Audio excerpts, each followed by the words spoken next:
all systems go. In studio, in headset. Right. All right, now I feel at home. Sean's happy place. I can finally feel at home. Yeah.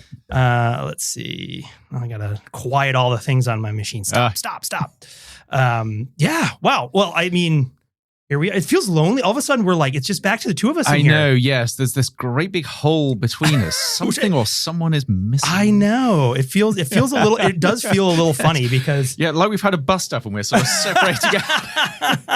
Or it's like, I'm trying on a new scent today. And it's like, geez. Yes. Sandalwood. And that's lovely, Sean. Just stay over there a little bit. It's the opposite of an enticing aroma, right? You're like, stay over there. Yeah. No, this is, but it is. We've had back-to-back guests. Yep. And it does. When we were in here again, it's a small studio That's space. Right. We have to really, we have to really sort of snuggle in, right? To get there. But yeah, now that there's no one here, it feels like this gaping hole. It does. Yeah. So we need a dummy, or we talked about putting something on the wall, but I feel we need something there. Yes. We need something interactive. Maybe I don't know what we could put there. Right. This would be a great opportunity for people who are watching or listening. Let us know, what should we put right here? What kind of... Yes, everybody who's listening, just sort of mentally imagine us in the studio with this sort of gaping gap between That's right. us. We're sitting at different wedges on the circle table here, and there's an empty wedge which is a hot seat for when we have guests who come in. But yeah, when we don't have a guest, suddenly it feels empty. It never did before, but now suddenly it's like we've had enough guests, I think, or now we're like, it's missing. But anyway, just back to me and you. Yeah. So I think this I think will be a fun show because we have the luxury. So this is episode 53, yes. Which means we've crossed the barrier of the 1 year mark. Yep. Which is first episode of a new year of Modem Futura. That's right. But I cannot believe 52 episodes. Yeah. We have gone every single week for a year without missing a beat. Yeah. And I have less hair and more stress lines. No, right. I didn't have any hair to begin with, so it doesn't matter. Blast, yeah. But no, it's been an absolute blast. And I mean, just in terms of, with podcasts, right? When they start, you never know, right? Just how it's going to land, how it's going to go. Because even if you have, and this potentially for anyone who's out there who's thinking, I want to start a podcast, it is one of those things where you can have everything planned out, detailed out. But really the number one thing is just get on the microphone, start going. And keep on going. And keep on going because it is a grind. It's the intentionality. And if you just do a few episodes and think it's not worth it, you'll never get anywhere. You've got to keep the graft going. That's it. And, I have sort of either like consulted or maybe counseled is a better word of other people who have been looking to try to start podcasts either professionally or as like a side thing or just as a hobby even. Yeah. But that is often the number one thing is like when you start understanding that it is a mountain that you're walking up a very steep mountain in terms of trying to get exposure and listens and things like that. But it is not an overnight game unless you're one of these like, A-list celebrities who, seem to steal all the... But then even talking to the people that have made it big on podcasts, most of them will tell you it's serendipity. Yeah. They cannot tell you what the secret sauce was. Just at some point, everything comes together and they take off. Yeah, that's it. Well, and I was thinking too, and I'm just looking at our list too. Yeah. So our, this will be perfect because this episode will drop, I think, on October 14th. Yes. As it'll be. And our first episode dropped on October 15th of 2024. Very close. So, entitled, What Does It Mean to Be Human in the Future? Although we may switch those around because we had the book launch episode. Yeah. Is that going out on the 14th or is that going out earlier than that? That was planning to go out the week before this. Aha, right. Okay. So we have the lead up. So never mind. Magic. You edit that out. Now, you know what? We are so on top of things here. Yeah, you know what? We run a tight ship for we ran a tight ship for 52 weeks and now the wheels just come off. Right. That's it. No, but I also think one thing, Andrew, I have to say, and then we can like start and whatever, because I think this is going to be my dream. This episode is all going to be just a random cold open. But I think one of the things that is so fun also, and I really appreciate you coming on this journey with me as well and doing it in this way where we're not hiding stuff, right? So a lot of, and I think this also really, has attributed to the success that we have had so far and are continuing to do, which has been so encouraging and so amazing. But it is because we build a relational relational podcast, a relational experience, right? Yep. And I think part of that, and I've talked about, I can't remember if I've talked about this on the mic specifically, but throughout the time that I've developed multiple podcasts, done other things, I have always sort of approached it in the way that you would like a teaching hospital, in the sense that now, don't worry, there's no knives, no one's getting cut. I'm not administering medication to anyone, or at least I won't admit to that. But to do it in a way that is participatory with people, so people can see how it's done. You can see the guts of it. Yes, you can see, because you. This actually doesn't sound good with the teaching hospital. Come in here, we'll just open people up. You can see the guts all coming out. You can see all the innards and how they work and all that kind of stuff. Yeah, that's not how it works these days. No, right. But I do think it's important also for people to see, because so oftentimes what we see, again, and we've talked about this many times, is what you see is that polished tip of the iceberg. Right, you don't see the amount of sweat and work and trial and error that goes into a lot of things. And so, kind of as we will, no matter what we do, we'll always be educators. And so that's a piece of it too, is, we'll open the doors, and you can, the surgical theater to, if you would, you can see how we do it. No, you can join us on the journey. That's the relational bit of it. And I've written about this, that idea of parasocial relationships, we have this connection with our audience. Yep. You come in and listen because you feel as if you're part of the family, warts and all. Yep, well, absolutely. Hopefully not too many warts, but yes, you see it as it is. And your seat at the table is sitting, just there, sitting just there. Yeah. I don't know. Why don't we go into the intro, and then we'll just carry on the elongated cold open. That sounds perfect. Initializing waveform. Modulating signals for transmission. Exploring the possible, probable, and preferable futures. Welcome to Modem Futura.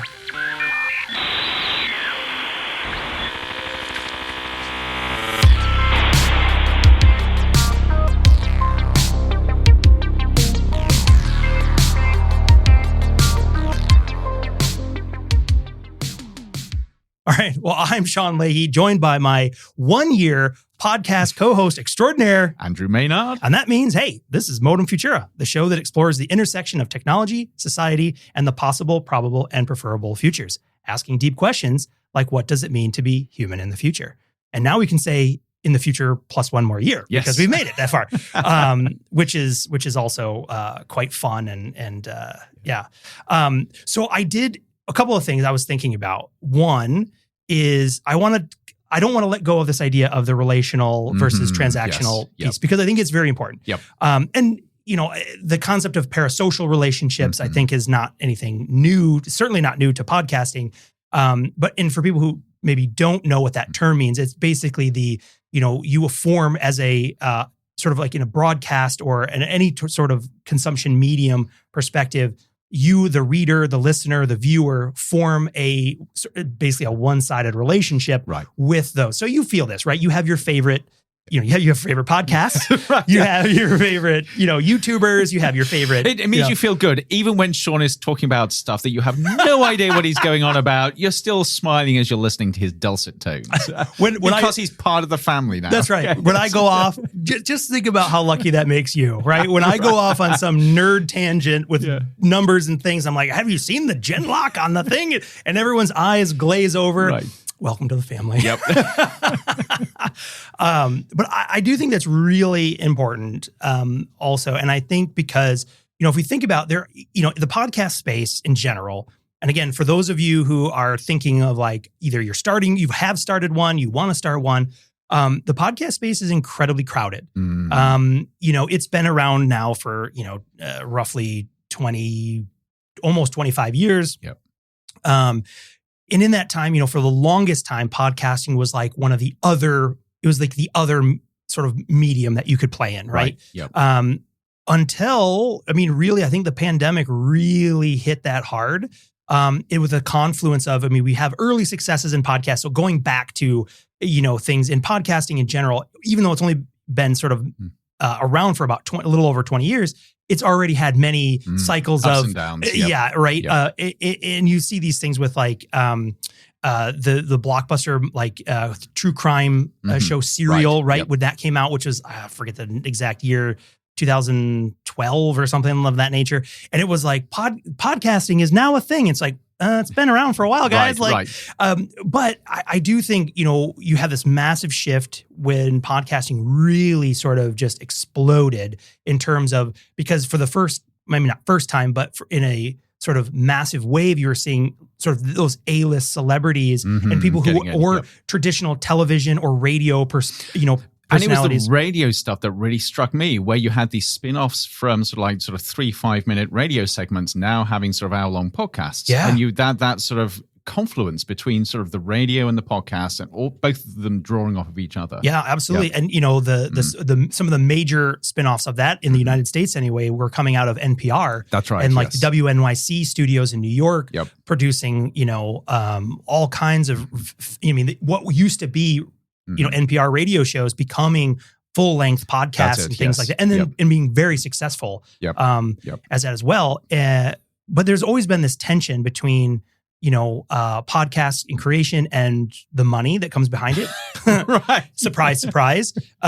Because normally those industries are so heavily dominated by advertising revenue. And, if you listen to a lot of podcasts, depending on how many you listen to, you'll know this, where you have like random ad insertions and now you can listen to your podcast, but you got to pay for the one without ads. And so there's lots of different sort of ways of monetizing it. But I think during the COVID-19, also you had a lot of A-list celebrity actors who couldn't work, who, their productions were shut down or on hiatus or whatever. Recording. And they were like, hey, let's jump into this podcast. Right. But also there was a shift of a lot of money moving in with, I don't have the figures in front of me, but like massive, in the tens and even in some cases, hundreds of millions of dollar contract deals from hosting services like Spotify, for example, who bought exclusively the rights to Joe Rogan's podcast. And then originally, I think they had Call Her Daddy, which that's moved on to other places now. But again, these podcasts that were getting like TV-sized financial deals, like $100 million. But I think the interesting thing with this was that people watched this and thought, this is easy. If somebody else is getting millions of views, surely I just need to get myself a microphone and a computer and I'll be there. And the reality is that this field is so crowded that I forget what the latest figures are, but isn't it most podcasts only get sort of listened to sort of 5-10 times a week? That's the vast majority. Thankfully, we're not in that category. But the reality is that the people set up a podcast, the chances are you'll get your sort of friends, your family, and their dog listening, and very few other people. Yeah, it's a difficult space, and that's why I think one of the pieces are, and again for. And not that we have the perfect model, but you have to find the model that works for you. Right. Yes, right. Yeah. One of the things that I always suggest too for people who are thinking about it is this idea of like, well, if you're having a good time, like make the show you wanna listen to. Right. Right. If you're having a good time doing it, it's going to be fun because it is a lot of work. And this is how we've succeeded. So the little secret here is Sean enjoys this so much that even when we get one listener, he goes away with a smile on his face because he's having such a blast. Yay! I did it. It's all about you for you, Sean. This is all a ruse to just stroke my ego. Like one person. But no, I mean, I think that's a huge piece of it. And I think what's been, for me, kind of just looking back on it, too, one of the things that's been really fun about Modem Futura is, again, I think, we set off to bring a lot of the work that we do professionally, but bring that out into the public sphere because to be honest, it does not really exist in the way that we do it. I mean, it's not to say we are not the only podcast that talks about futures or technology or society. But I would say a lot of them lean towards the transactional side of things. That's it. Yes. And we should say that's basically sort of transactional, meaning you think you've got something that somebody else wants and you give it to them in a very polished way. Sort of like you're lecturing to them, you're sort of giving a class, but there's not this sense of sort of a relationship building there. Right. Or a community. Because I mean, and I think, we've, again, one of the thrills of this have been talking to people who have come up who have expressed either through email or in person even, who have said, that they're fans of the show, but more importantly than that, have been again, the part that has made me the most, given me the most pep in my step after, talking to them is when they say like, we use your podcast in our team. Right. Because again, the topics and things that we're bringing up are, fascinating and interesting to us, but also the hope is that they're catalyzing all these conversations for other people. Right. Yes. And to hear that is working, that we and of course this is the point. So that. You go back to the genesis of this. So we're sitting here in ASU's Future of Being Human initiative, which was expressly set up, and we said this on one of the earlier episodes, to catalyze these conversations. Yep. We're not about preaching at people or telling people what to think or how the world is. We're here to start really important and deep conversations. And so when we hear that that's happening, that is amazing. It literally, I will walk away and be like, this is so exciting. Right. Because you're like, it's working. Right. Right. And that feels tremendous, but also it is a very sort of encouraging, and we get that sort of feedback as well from people and from groups that we've been sort of working with and talking with. And that's just tremendous. And of course, part of this is, and I find this so hard to explain to sort of my fellow academics, we're actually sort of learning as we do this. Yeah. So with every single conversation, certainly I have with you and with our guests, I go away having learned more, whether it's my thinking clicking into places or clicking into place or revealing things that I hadn't thought of before, or whether it's learning something new from you or other people. So this is really very much part of our real-time research and scholarship. Yeah. And it's amazing that people get to sit in and watch the process happen. I think so as well. And again, it comes back to that, whatever the medical theater, but it is, in some ways it's also part of, I think we both take this quite seriously, is our, sort of our role of demonstrating what does a knowledge what does it look like to, there's this longstanding joke, right? Where you're like, well, what'd you do all day? You're like, well, I thought about stuff. Right. Like that's what I did all day is I thought. And, but I think it's very true. Like this, the time that we set aside for the production of Modem Futura is very much a literal living laboratory of where we're doing this exact thing. We're exchanging ideas. Yep. We're discovering the new ways of thinking or making these connections. And the number of times that even just personally, how much I get out of just doing these shows is amazing, because we'll find those connections in the moment while we're talking about them. That's exactly it. Yes. Yeah. And that's incredibly valuable. And this is how it should be.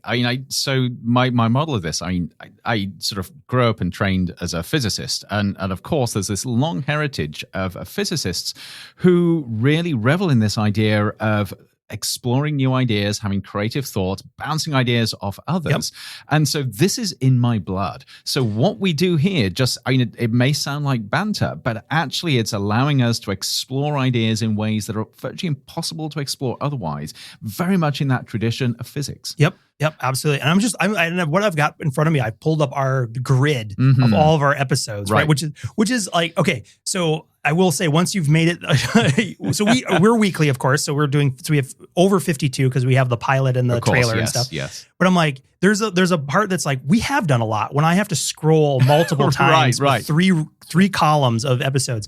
But just looking back at the topics, just point in case, right? We talk about everything from, we talk about literal futures and future studies. So we talk about that element. We have things like, virtual artificial worlds. Can machines think? We got into a Waymo and did an episode from a Waymo, which was super cool and fun. The simulation hypothesis, right? Is this all fake? Envisioning tomorrow, power of futures thinking, a lot of AI stuff, of course, reasoning. I really like the episode we did specifically on the radical creativity. Yes. Specifically around like how does that sort of surface these unconventional possibilities. We've done live episodes. We've done some from a pub in Thunderbird, downtown Phoenix. We've done a live holiday special, which was super fun with the crew from the Center of Science and Imagination here. Yes. We talk about space stuff. We talk about robots. We talk about AGI and superintelligence, and it goes on and on and on. One of my favorites. Biohybrid robots. Yes. One of my favorites. We had an episode entitled "The Medium is the Message." Yes. which I hold dear, and lots of educational things. Yep. The number of times John Dewey has been evoked. I know, yes. Like H.G. Wells, John Dewey, we cover this thing. And so, I mean, just looking back at these vibe casting, all kinds of stuff, the World Economic Forum, dire wolves, severed minds, living circuits, Murderbot, the Osaka World Expo. I mean, just it goes on and on and on with just so many cool episodes. It's a degree in a podcast, Sean. If we were allowed to, I'll tell you this. Yes. If you send me a homemade transcript that you listen to all, I will send you back a piece of paper. I'm going to say homemade certificates. Yes, I will. I guaranteed Andrew and I will issue a homemade certificate. There's got to be something here. Yes, a certificate of completion. A Modem Futura certificate of, something, Right. I could see the Modem Futura digital credential. I guess people do use these things. They're not hard to make. You can put on your LinkedIn profile that you have got the Modem Futura. So after the show, I will look into this because Badger, you think it's not hard to set these things up. Right. So we might just have to do that because that would be pretty funny. You can be Modem Futura approved or certified. What do you ask listeners to do though to get the certification? I don't know. You have to rate and review and leave us a really nice. That's extortion. I don't know. I think it probably is. Yeah. Yes. They have to do the assignment and then they leave the review. That's right. You do the assignment and then leave the review. And I mean, also Modem Futura. I don't know how many podcasts can claim this, but Modem Futura is astronaut approved. Thanks to Katie Coleman. Yes.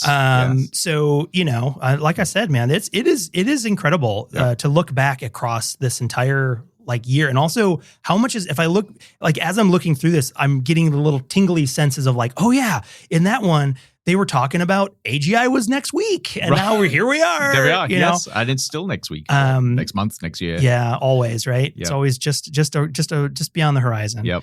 No, it's been fascinating, but, case in point too, this is also what I love is I originally had a thought to take this conversation slightly different. Mm-hmm. But I love where we ended up because it comes all the way back. We talk about care, the concept of care a lot. And also thanks to the episode with Emma Frau, who really sort of put that into, again, talk about a living laboratory. In that conversation with her, she solidified in my brain a way of expressing this thing that I've been scratching at for so long that I just couldn't quite articulate, which was, and she put it so eloquently in this idea of the concept of care and how that sort of permeates through these things. And ever since that conversation, I talk about it all the time. Right. Because I finally feel like I have the language to express what I've been meaning when I've been either appreciative of something or frustrated with something else. Yep. I didn't quite have the right language to identify why. Yep. And I think that episode really, that really had sort of locked that in, which is phenomenal. But I think again, when we look at our sort of our growing catalog of episodes, one of the things that I think I'm most proud of is the amount of care that we take with not only the production, but also just with the topics and the way we approach it. Right. Yes. Again, always with this idea of that we want this out into the world to serve a better purpose, a bigger purpose, a broader purpose. I think that's it. And this is so central to the work that both of us do. And I was actually at a meeting last night where we were talking about the new book that's coming out. And I was saying the one thing I cannot abide is preachiness. Yeah. I do not see the point in somebody who's going to try and convince you to think in a certain way or see the world in a certain way or just beat you around the head until you are there in submission. I want to plant seeds of ideas in people's heads so that they can take them whichever way they want to. And they can do something wonderful and different and unexpected with them. Yeah. And I hope that this is what we do. We're approachable enough that no matter where you're coming from, however you see the world, whatever your beliefs are, whether they're political, religious, or whatever, or your worldview is, you'll find something that enhances how you think about the world and your place in it. Yeah, absolutely. I think so too. And I mean, I think that's, again, comes back to some of those core fundamentals of this, this ability to be incredibly open, right? And part of that like radical, along with the radical creativity comes the undying curiosity around the, and we both, I mean, that's something that we both share. Could you imagine how boring this would be if we weren't curious about stuff? We're like, well, on today's episode, we will be exploring the technical, trust me, I could do that. No. That would not be good. Even that was probably too much. I'm like, because as I say this, and I hope our listeners by now, again, you're part of the family, you get me. Right.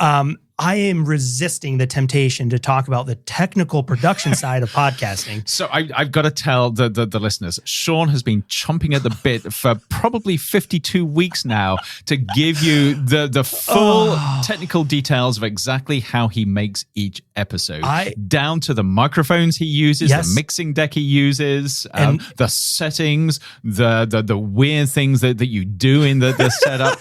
And my job for 52 weeks has been to prevent him doing this. No, stop. and I appreciate that because I know what will happen. We will lose this beautiful audience.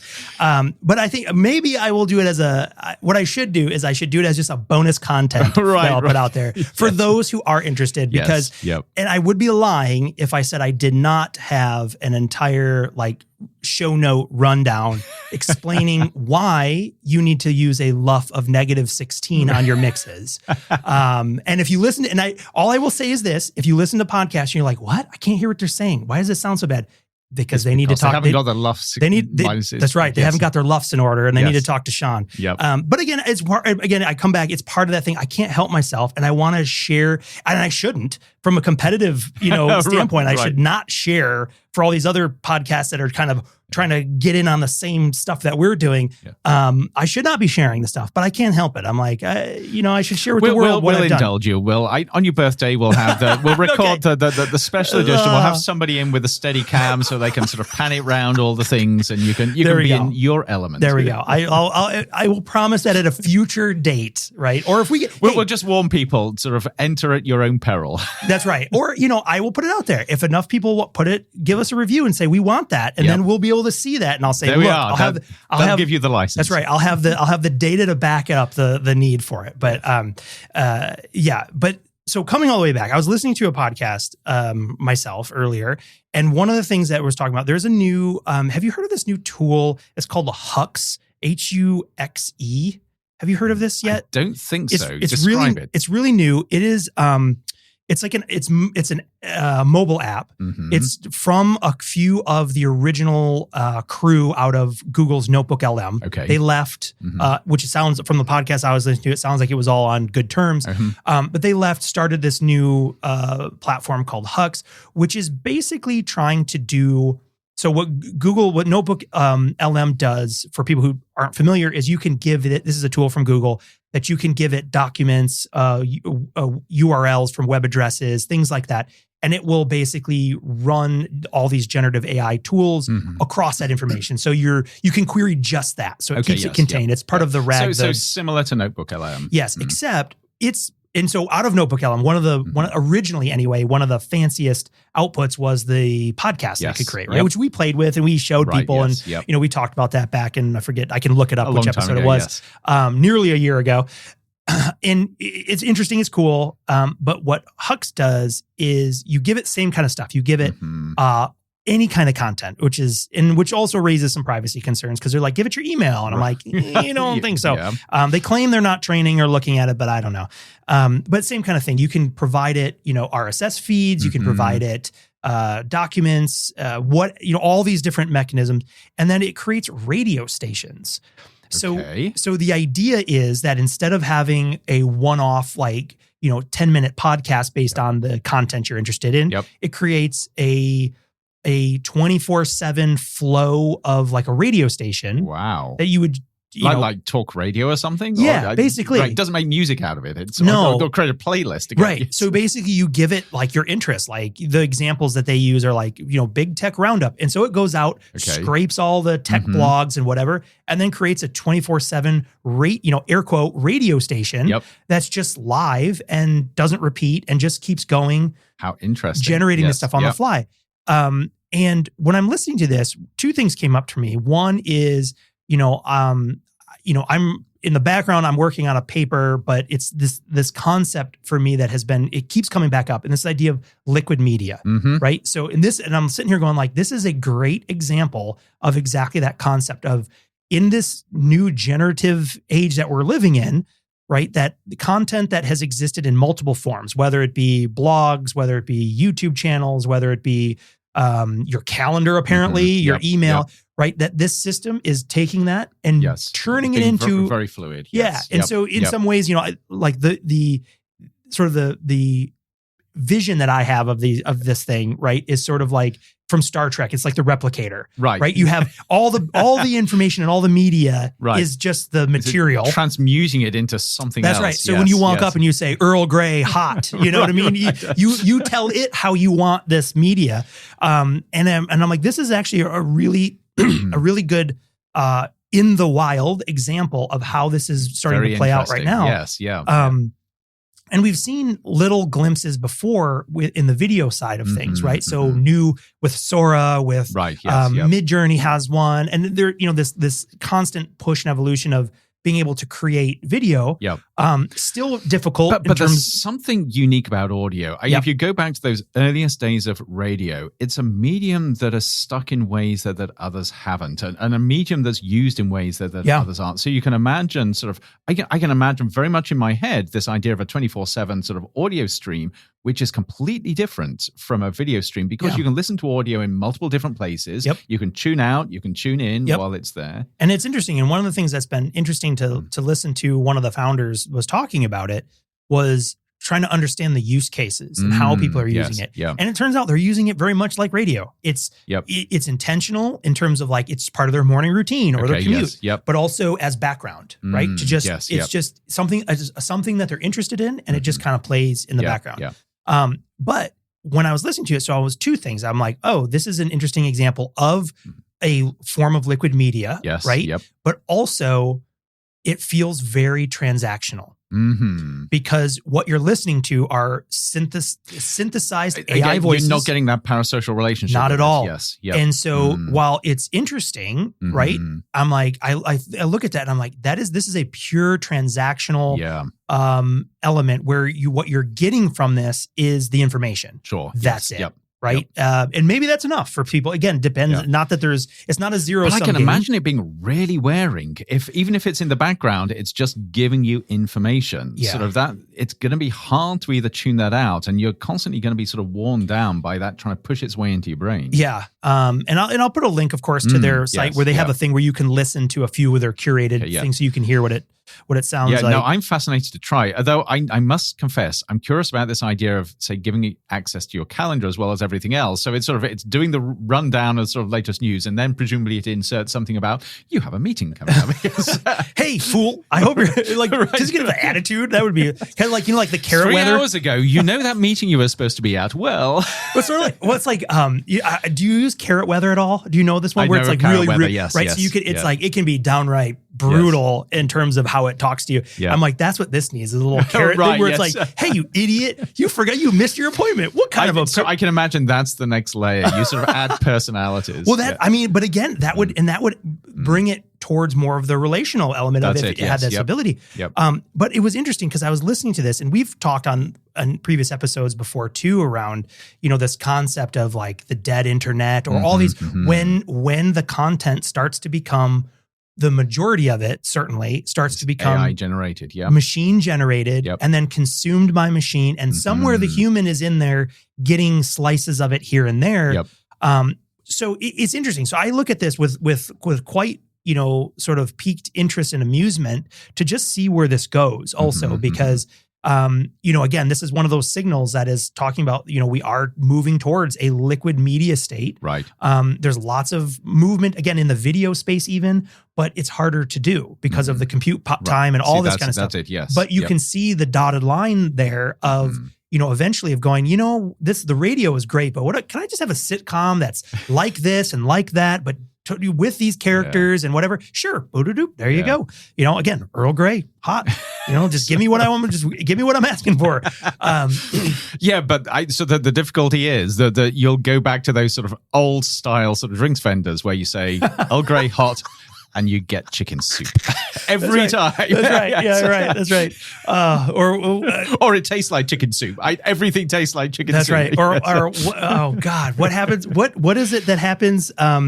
In Hitchhikers trying to get the perfect cup of tea. The perfect cup of tea, yes. Breaks the improbability drive, they're right? on the heart of gold, aren't they? Yes, yes. It's Arthur Dent. He eventually sort of gets it to sort of crack the perfect cup of tea, and everything else goes to pot. Yeah, because it takes all of the compute power to do that. It takes all the compute power in the world to get the right cup of tea. Yes. And yeah. This is where we're heading. Sort of this is the AI apocalypse. I'm telling you. It's the cup of tea apocalypse coming your way. I think it's coming faster than we know. Yep.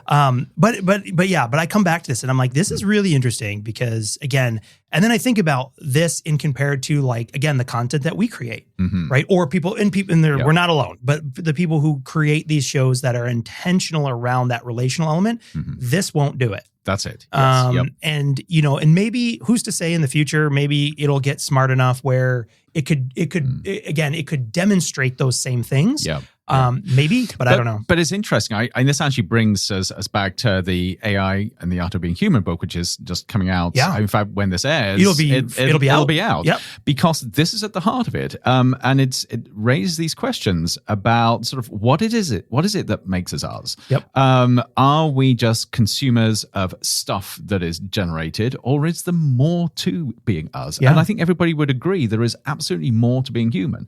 But if we don't think about that, if we don't have the intentionality of thinking about who we are, what defines us, and how the things that we're exposed to define us, we're just going to get sucked into the slop.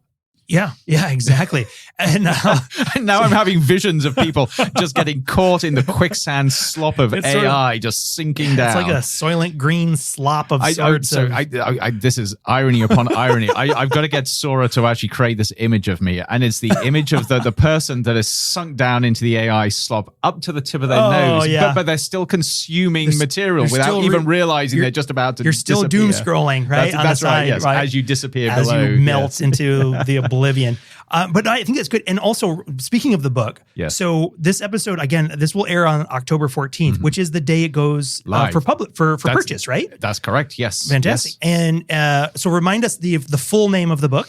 It's AI and the Art of Being Human. And I'm not going to give you the subtitle because I will mangle it.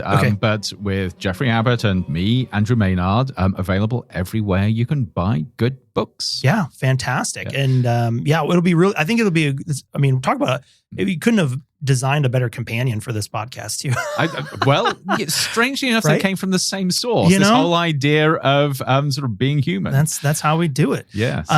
Because I think that, I think it's incredibly, you raise some incredibly important pieces to consider there because, again, if the question is often even as with media, right, is as we continue to be bombarded and overloaded with, information, whether that's information we're seeking and getting or information that's being thrust upon us, there is a temptation to just be like, just let the AI let the AI do it. Yep. Our phones, you can set them up so like when anyone calls you, it's a number that you don't know, let the AI answer it and screen it for me. Thank you. Right. Yep. Which I am guilty of because I get spam calls all the time. I'm like, I do not want to answer this.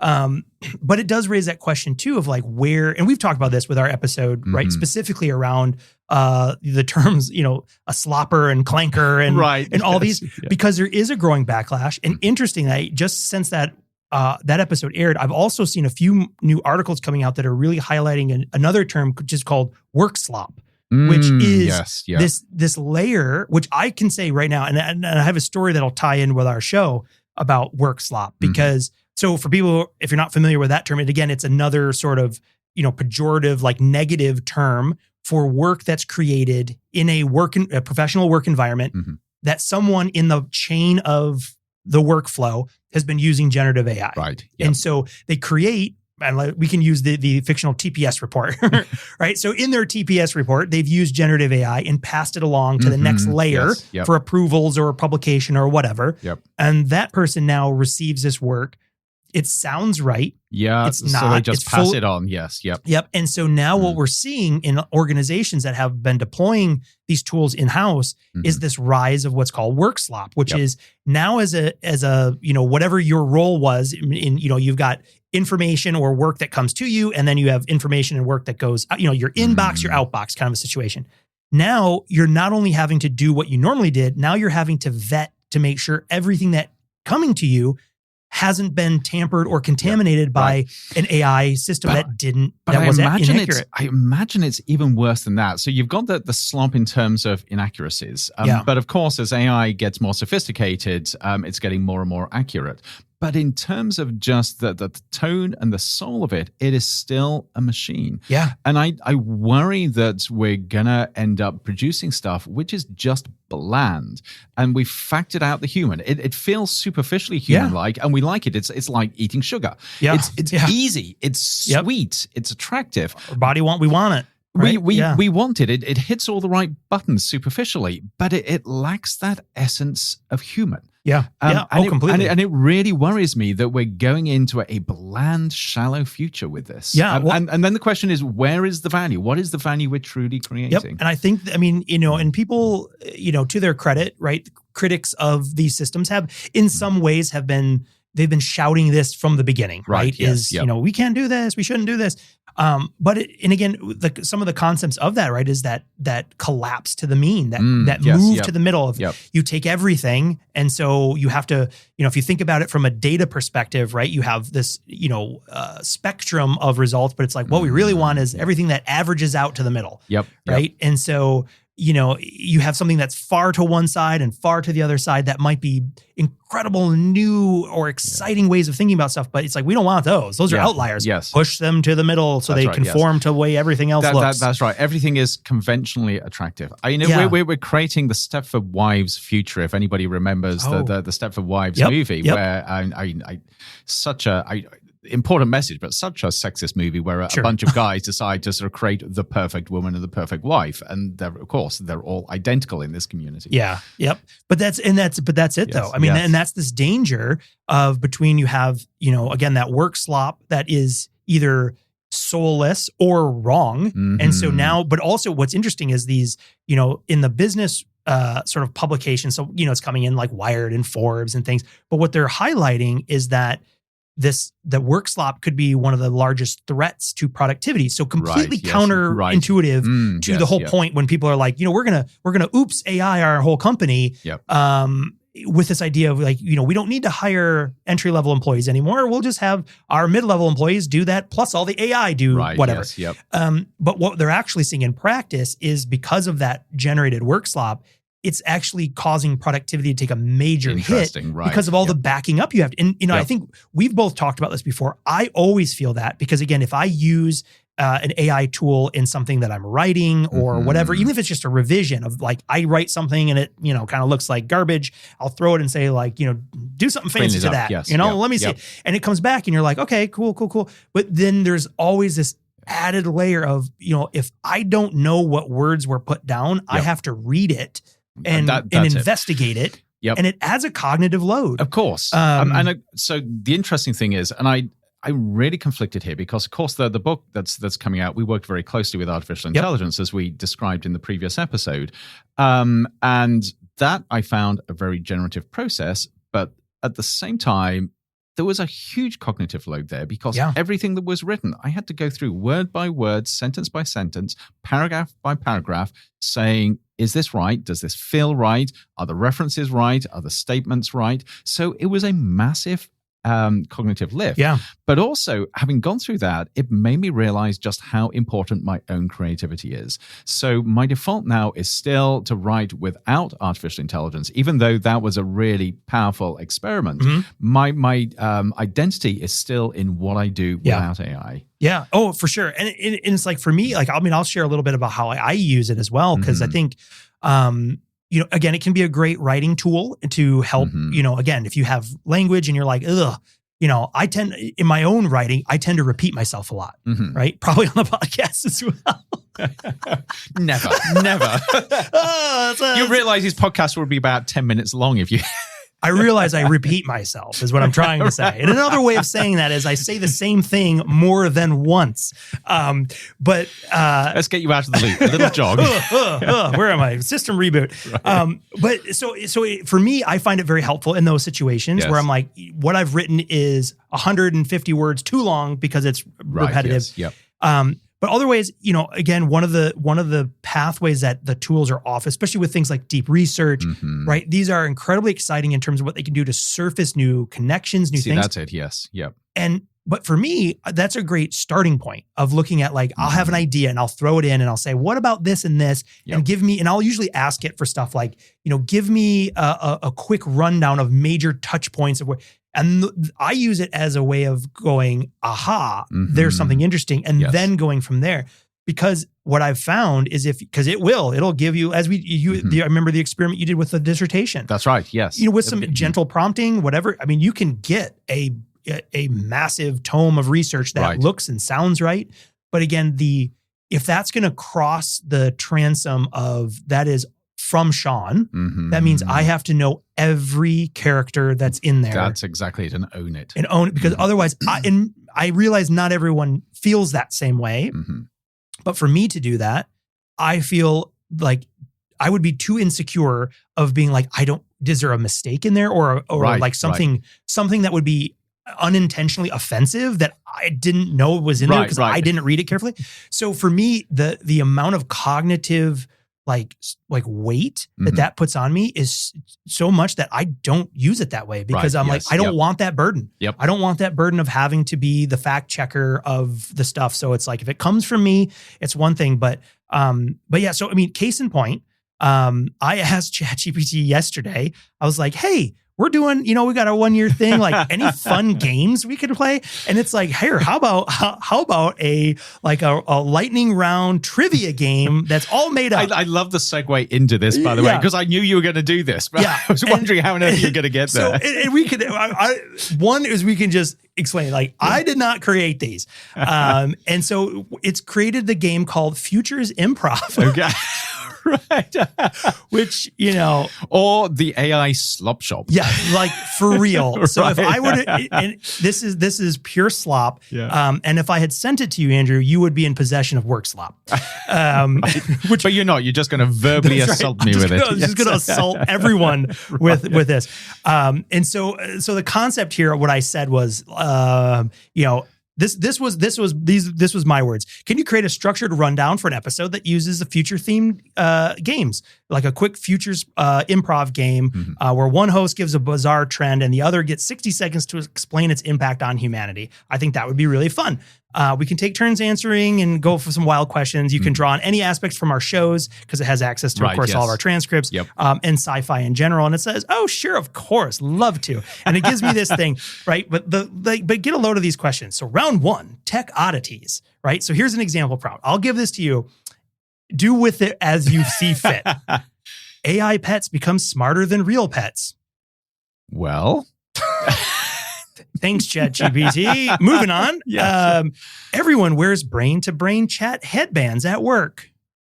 Well, so actually, these are intriguing. I can run with that. Okay. Well, that one we can because it's brain-to-brain. Yeah. Actually, even the pet one. So actually, no. Let's run with the pet one. Okay. AI pets become smarter than real pets. Yes. Well, of course, part of the problem is what is smarter. What is smarter? What does intelligence mean in a pet? And do we really value our pets for their intelligence? So the person that loves their goldfish, did you choose that goldfish because of its intellectual ability, or the guinea pig, for instance? Yeah, exactly. And even your cat, maybe the cat you did, but the dog, maybe it was for its love rather than its intellect. Sure. So it's dedication. But then the question is, do you lose something if you have that dog, that lovely sloppy dog, and you have your AI dog, and it becomes so smart that it becomes a real pain in the butt? Do you lose a little bit of love for it in the future? Yes, you do. And you show it the door, really, or the delete button or whatever. Though actually, the thing that's worrying me more now is the goldfish that suddenly becomes super intelligent. That is a little scary. Yeah. what is it? There's a cartoon, American Dad or something that has like this like super intelligent goldfish that's like it's like German or something. I can't remember. Well, and I look at this and I'm like, AI pets become smarter than real pets. I'm like, okay, one is I feel like it's just strange because what is an AI pet? Is this an embodied? Yeah. Are we talking? So this is actually quite generative though. Despite the fact you were dissing it, are we just looking at like sort of these little digital pets or are we looking at a physical thing? Because here, and I say this is the power that the humans bring to a really lame prompt. Right. So are we talking a advanced Tamagotchi little, you got to feed it. Or are we talking like the Boston Dynamic robot dog? Right. In that case, that dog already is smarter. It's smarter in terms of scary smarter. In terms of its ability to execute commands. And if that's how I think you would probably judge intelligence, I guess, in a pet by its ability to problem solve, to follow directions, get its own meals, take itself out when it needs to use the toilet. I'm not in favor of people keeping octopuses as pets. Yes, but also, those are some amazing creatures that can problem solve better than some humans. But how about if it's a service pet? So here I can see it working. An intelligent sort of embodied AI pet that sort of learns to love you. So maybe there's a little bit of transactional love there. But more importantly, it can sense things which are going to be important to protect you. Okay, so service animal, I guess depending on, even within there's a huge spectrum. Yeah. But I would say, and this is where we'd love to hear from someone who actually is an expert in this area. Right. But I'm like, I don't think a machine could do what a service dog could do, especially the type that are trained to smell when someone's about to have a seizure. Right. Or an epileptic, seizure or someone where you can see the dog can sense things it can pick up all of those sort of subtle triggers. Yeah. Or these hormonal releases or whatever the human body is doing that even the host doesn't realize is coming. There is bound to be a company out there that is trying to do exactly this, sort of saying if the dog can measure it, we can measure it. But I wonder. That's one of again, when you think about the incredible complexity and beauty of how nature has evolved, the fact that a dog and its senses are able to do that. And what it can pick up on, right? Changes in your behavior, changes in your scent, changes in whatever, to say, I know you're headed towards. So I'm going to get really dystopian here. Yeah, let's do it. Remember back to that episode with Sean Dudley talking about biohybrid robots. Yes.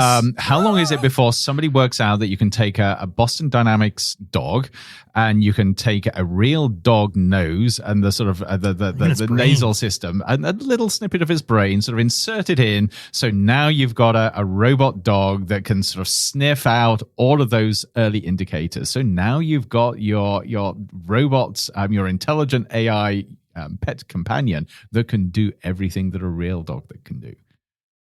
I kind of want that. You want? I guess it would depend, right? As long as you're not extracting the brain from another, like if it's like lab-grown brain, I'm a little bit more. But that would be really interesting. The life out of You're me. right. Robot dogs with real dog brains in them, right? Because I was thinking of it as like one or the other, right? Not an actual like cybernetic, thing creature. But then you think, why stop with dogs? You could have the super intelligent sniffing hamster. Oh my God. You know what you could have? Is I could have the robotic horse that was a He-Man toy when I was a child. I was like, this thing's amazing. It's like a horse, but it's mechanical. See, I'm pulling you over to the dark side here. Now you're beginning to get enamored with this idea of intelligent AI pets. Yeah, I'm kind of, what do you have? I suppose it probably would be hypoallergenic. You could just say, either make it so or not have it have any fur. Or it's like, the cybernetic pet is a little bit different. I think I take it back. I apologize, ChatGPT. Who knew these lame questions? Such a profound question to ask it. We're actually pretty good. Yes. What else do we have on this list? Okay, brain-to-brain headbands at work. This is a scary one. Yep. Because already, who was it? goodness me, the company that recently sort of came out with sort of an external sort that of like mural. Halo thing? Yes. Yeah. I want to say Meta, but I don't think it is. But anyway, we're getting close to these devices that actually sort of monitor brain activity sort of externally, and then sort of it's only 2 or 3 steps before they start communicating with other people wearing these things. Yeah, one of my students had found on a Horizon scan, had found something that was real recent. I think I have to look it up. I feel like it was. I want to say it was out of MIT or some connection with that, and then university in Japan maybe. But it's the same thing. It was like, hey, we're getting close. Their whole thing was, or the headline was, we're getting closer to the singularity by being able to map like. But yeah, I mean, I have long said, I'm like, the minute, and this would be true if there was any way to just, in any form, extract what's happening in your mind and expose that, that's the end of humanity. right. I mean, at that point, I know. mean, if you think about it, I mean, even, the minute you say, don't think about an elephant, I mean, the first image or thing that pops in your mind is that elephant, which I do love elephants. But you know what I mean? It's like the minute that would happen and you could see what someone was, air quote, thinking, game over. We're done. But there are people who are just thinking, how cool is this? And they're active. There are actually companies that are actively working on doing exactly this. Yeah. I mean, I think one thing that has allowed humans to survive as long as we have is privacy. Is the disconnect between what we think and our mouth, which for some people is not as good of a defense as it should be. Right. However, like, wow, to have no thought secret. That's a really interesting. Think about just as a thought experiment.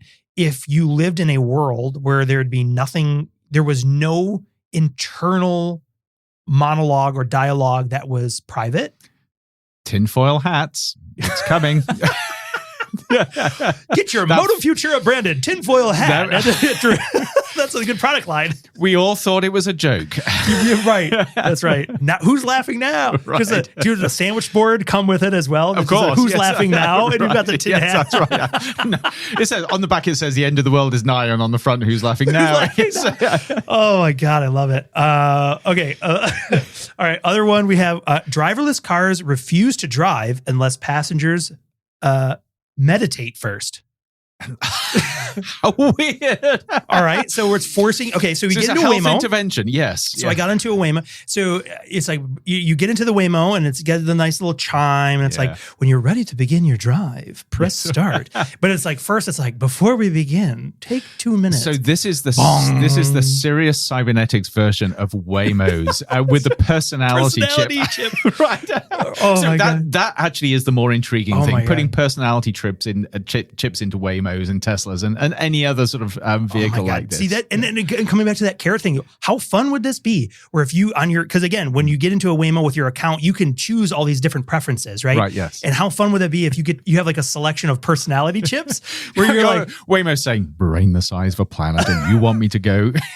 or it's like from the movie version of Heart of Gold. Hi there, and it's like this obnoxious. Where would you like to go today? Before we go, you must buckle. It's like, oh my God, that could be really fun, actually. Yes. All right, so Waymo, Google, if you're listening, I think that can be the Modem Futura. Put Modem. You know what? In exchange for putting Modem Futura in as part of the entertainment elements, because they use Spotify. They do. They should. I'm telling you, you should run Modem Futura as one of the options in there. Yep. But also, like, that would be the exchange for our idea of putting the personality chips in there. Yes. I will take that. And I want a pair of socks. I heard you got a pair of socks one time. I got a pair of Waymo socks. My treasured Waymo socks. I would like a pair of Waymo socks. I do not have one. I'm happy to pay for them, but I would like some. If you're listening, Waymo, Sean would like a care package. That's right. Please, come on. I did not get stuck in the rain in one, but I did take. I took a Waymo twice in one day, which was really fun. Yep. And the other thing I discovered is, as cool as that technology can be, and as fun as it is, sometimes you still can't remove the human out of that loop, because I get in and someone before me had left their trash in the Waymo. How awful. Yeah. So it shows how standards change. So now you get into a car and it's not pristine inside and you're apoplectic about it. And I'm like, excuse me? Right. There is rubbish touching my thigh. But you get in here and my first thought was like, are there like where are the like who did this? Yes, and then I'm like, it better not think it was me, right? Because I'm like, I would not do that. But now I'm like, I don't want to touch this garbage that someone left in the door. It's when you get in and close the door, and the Waymo voice says, "Mr. Leahy, could you please remove your trash before we start?" Like, it's not mine, I swear. Oh, yeah. But I thought that was interesting, though, because I was like, what? I'm like, come on. And then also, I'm like, really, people? Like, you step into the future in the sense of you got this fancy Jaguar driving you without a person in it, and you leave your garbage.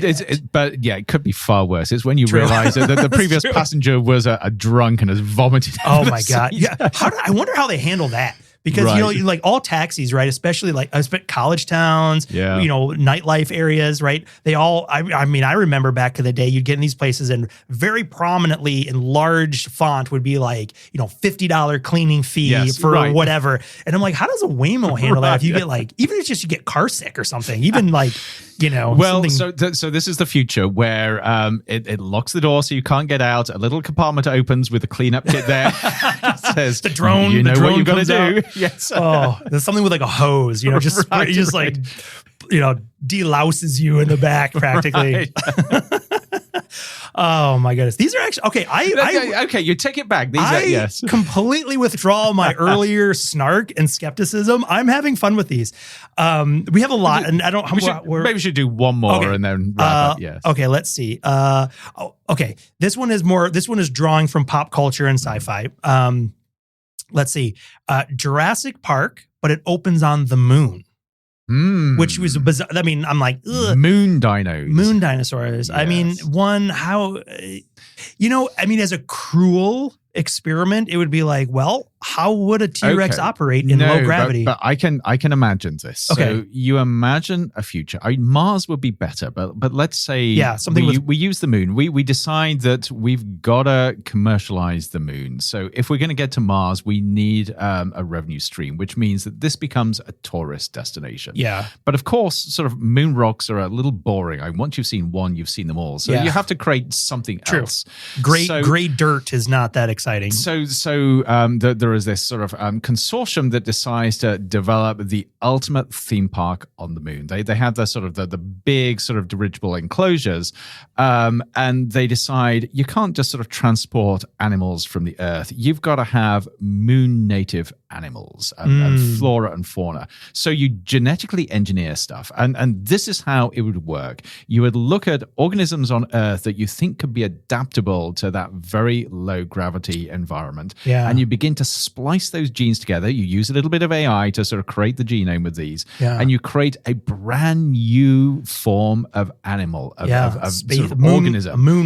A moon Rex. Yes, or something, right? And of course, the dinosaur theme will get the people there, but they've got to be designed dinosaurs that are sort of adept at dealing with that very, very low gravity, sort of bouncing around in terms of. Yes. Well, I was looking too because I'm like, I was looking because I was thinking it was 1/8, but apparently, according to Google, it's 1/6 the gravity. Yes, here it is very low. But this is a beautiful sort of idea of a future Jurassic World, Jurassic World Moon Edition. Yeah. But imagine sort of dinosaurs that have been sort of developed to be adept in 1/6 gravity. Yeah. So you're going there and you've got these things sort of zooming around. You've no idea where they're going to come from. And honestly, I mean, given the way that the movie franchise has been going with weird genetic creations. Why not? I know. They kind of walked away from dinosaurs. Oh, come on, I would go and watch that. Yeah.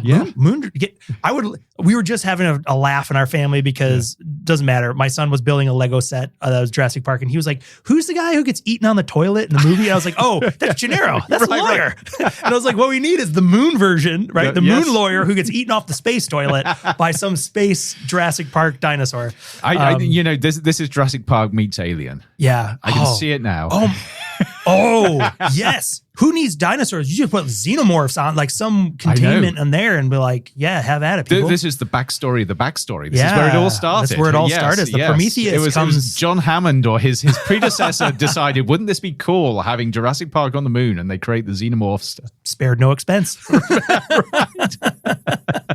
Yeah. No, that's what, and I always have this vision when I think about the moon, right? There's who did the Martian? Andy Weir. Yes. He had another book called, I think it was just called Artemis, which was a totally separate story about a colony on the moon that was fully functional, and they have a disaster and all this kind of stuff. But the way they described it was basically these large spheres, right? That would have, the top layer, which was like the dangerous layer because of radiation, whatever. But most of it was the subterranean part where they could be sheltered from radiation.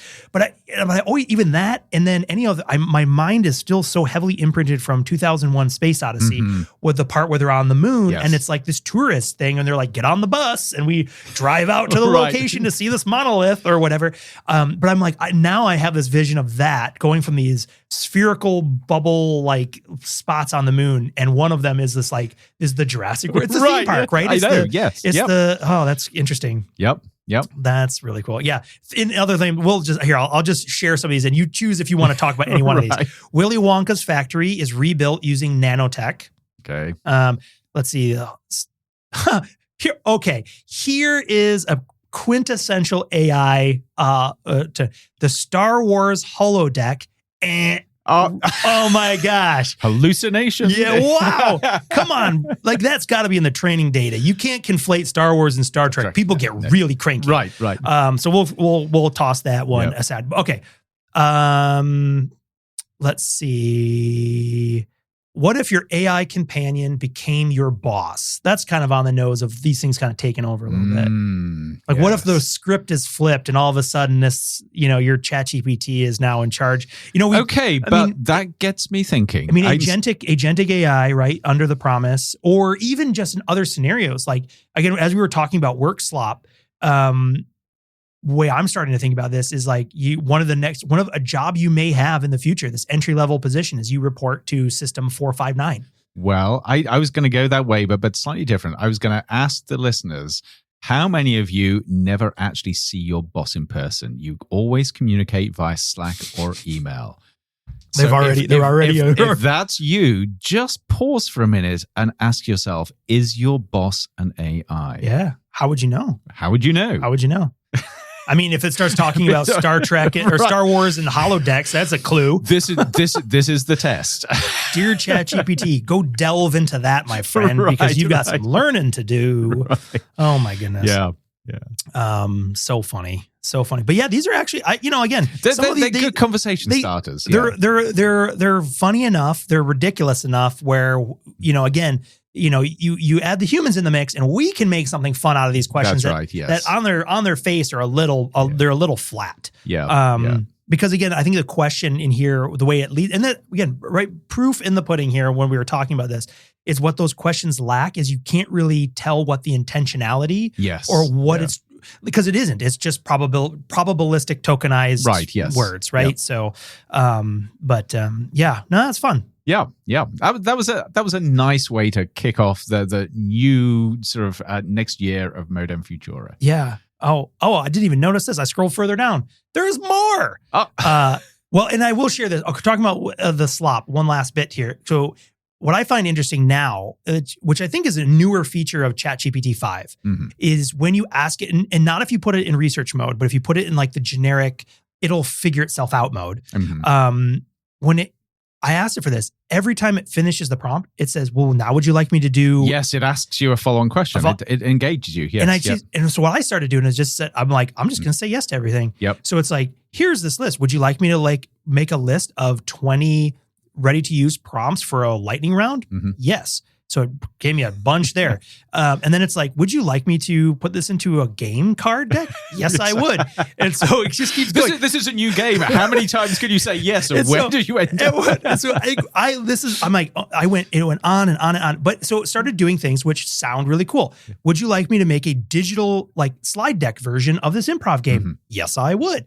And it creates a PowerPoint slide when you pull it up. It is atrocious. And that's what made me trigger this work slop. I'm like, if someone handed that to me and was like, I've done it, I'm like, start over. I don't care if even if the language was right. I'm like, this is unusable. Bad, yes. And then it's like, would you like me to make a video of that? Yes, I would. The video is horrible. It's as you would imagine, it's the same crap. Yep. And then it's like, now would you like me to make a new jingle for your anniversary show? And I said, yes, I would. And it's like, so it said, would you like me to add music and sound design? Maybe a playful modem squawk remix for the transitions to give it a signature Modem Futura vibe? Yes, I would. And what it came back with was just this awful, if I can, maybe at the end, I'll see if I can bother to add it in just so people can hit. It literally is just a sound that just goes beep, beep. That's all it does. Like absolute junk. But again, it sounds good. Right. And it sounds like it should be this, Yeah. Oh my God. Yeah. And it's like, and I love it. And it runs this whole Python script and it runs all this stuff. And you're like, wow, this is really, it's working. Right. It's working hard at this. And it's like, done. I added a playful soundscape with beeps and modem-like tones to give you looping futures improv cards, the signature Modem Futura vibe. And it is absolute trash. It is garbage. But it's, yeah.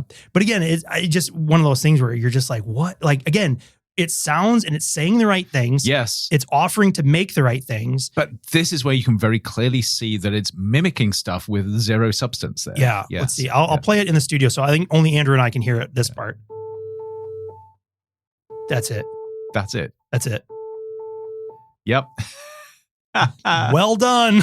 Yes. Back to the drawing board with you. Yep. How many reservoirs did it take to I know. Well, that's the other piece, right? You're like, sorry.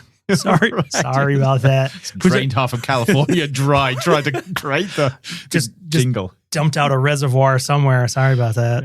Yeah. No, it's absolutely fun. But well, I suppose maybe we should just. I think we should call probably it quits wrap for this tonight. up. Yes. Yeah. Yes. So absolutely fantastic. Another year.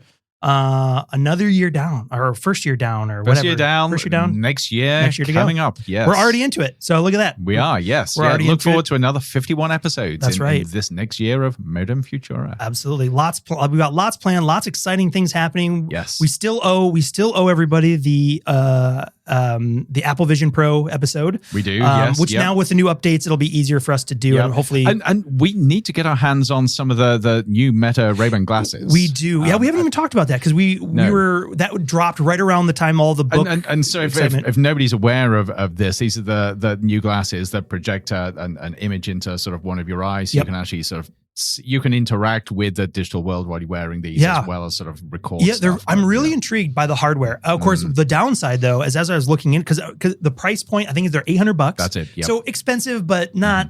Not $3,500 expensive. Yes, yeah. But also the downside, right, is if you look at these sort of and we can do a whole episode on these kind of things. Yes, yeah. But the challenge is right away is, unlike Google or Apple who have this massive ecosystem, Meta only has Facebook, Instagram, WhatsApp. So like your glasses right now only do those. So you can be doom scrolling while nobody knows. Yes. But that's pretty much it. Yeah. But I'm like, you can't put directions or things like that. And the other thing I will say that I think was pretty funny was that they were very proud about the fact that it only has a 2% light leak, which means no one can tell you're using it while you're looking at you. So I'm like, oh, great. That's what I know.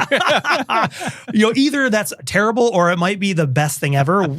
But we should try to get our hands on one some. of the episodes. But as you were saying, we've got some great stuff lined up. We want to get some sort of kids in here to have a sort of a kids discussion about AI, which I think will be a lot of fun. There's a lot going on. We've got a lot. It doesn't end. Yeah. And so, and for all of our listeners who has been with us for one episode or all 52 episodes previous, a huge thank you to our community of listeners. Cause honestly, the feedback and the conversations we get from people who have listened, who chime in has been absolutely tremendous. This show, we would still do it without you, but it wouldn't be nearly as fun. Right. Yes. But yeah, so again, big appreciation. And again, if you're thinking if there's any way you could help us, there is, which would be just to help spread and share the show. So either by making sure you subscribe to Modem Futura in any way, shape, or form through any of the channels, through Apple, through Spotify, through YouTube, wherever you get your podcasts from, that would be great. An additional bonus, if you could leave us a rating and review, because that is actually one of the best ways that our show can reach new listeners is through the algorithms of each platform. That is one of the best metrics for getting us out to new listeners, which would be phenomenal. So if you wouldn't mind, if you leave us a rating or review, that would be fantastic. And we read every single one that comes in. Absolutely. And so if you want to leave us a note of something in there, then maybe that can something we can mention on one of our future episodes if we can, identify it. So Sounds good. Fantastic. Well, Andrew, thank you again for not just this episode, but for the whole year. It's been an absolute blast. Same here, Sean. Looking forward to the next. And so, yeah, I'll stuff our show notes with a bunch of the links that we talked about and share so people can go have a look. But otherwise, we will see you on the next episode of Modem Futura. We'll see you then. Demodulating signal. Modem Futura is a production of the Future of Being Human initiative at Arizona State University. Be sure to subscribe on Apple Podcasts, Spotify, or wherever you listen to your favorite shows. To learn more about the Future of Being Human initiative and all of our other projects, please visit us on the web at futureofbeinghuman.asu.edu.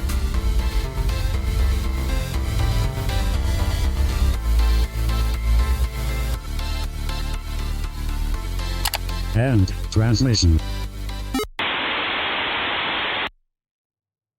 All right, we'll keep the cameras rolling. I was doing this at the very end, just in case we don't want to include this, because I will not see you for your birthday. Yes, which is the big one. Which is the big one. Yes, next week I turn 60 and everything changes. At least so I think. So, okay. So this is a gag gift, and it's an inside joke, so I don't know if anybody will get it, but you will. Okay. Yeah. So opening it now for the people that are listening, taking the yellow paper out and pulling this out. It's a mug. It's a mug. It's a mug. Let's take the bubble wrap off. This is absolutely wonderful. So it is a mug that simply says, I am sufficient, which will mean absolutely nothing to anybody. Nope. Unless you know that in my last annual review, I was graded as merely sufficient. Yep. And it is one of those things that I will never forget, especially now that I have the mug to remind me that I am sufficient. That's right. And just no more, no less. That's right. And just for context, one of not only ASU's, but one of the world's premier faculty and researchers getting marked merely sufficient is comedy enough. And you've got to understand that sort of this is like getting a C. Yeah, I mean, it basically means that you scrape past the bar. Yeah, that's right. We're not taking disciplinary actions, but enjoy. Yeah, absolutely ridiculous. So, I have this vision, Andrew, of you put just like sometime at one of the faculty meetings is just putting this down. No, I am absolutely gonna use this. Yes, I am gonna own this with pride. Well, fantastic. Well, happy birthday, my friend. Thank you. And here's to another year of enjoyment. And hopefully, what's the measure? What's the mark above sufficient? Meeting expectations? No. It's something equally weird. It's superior. Oh, yes, right. So it's quite a fall from superior. Can you believe this? We rank our faculty. I forget what the first one is, but it's basically didn't meet the bar. But then it's sufficient or superior. So I mean, I don't even want to be superior because I'm not superior, but I don't want to be sufficient. Oh my gosh. Yep. We ought to knock this on the head. But thank you for the mug. This is wonderful. Absolutely. All right. Fantastic. Thanks, Andrew. Bye.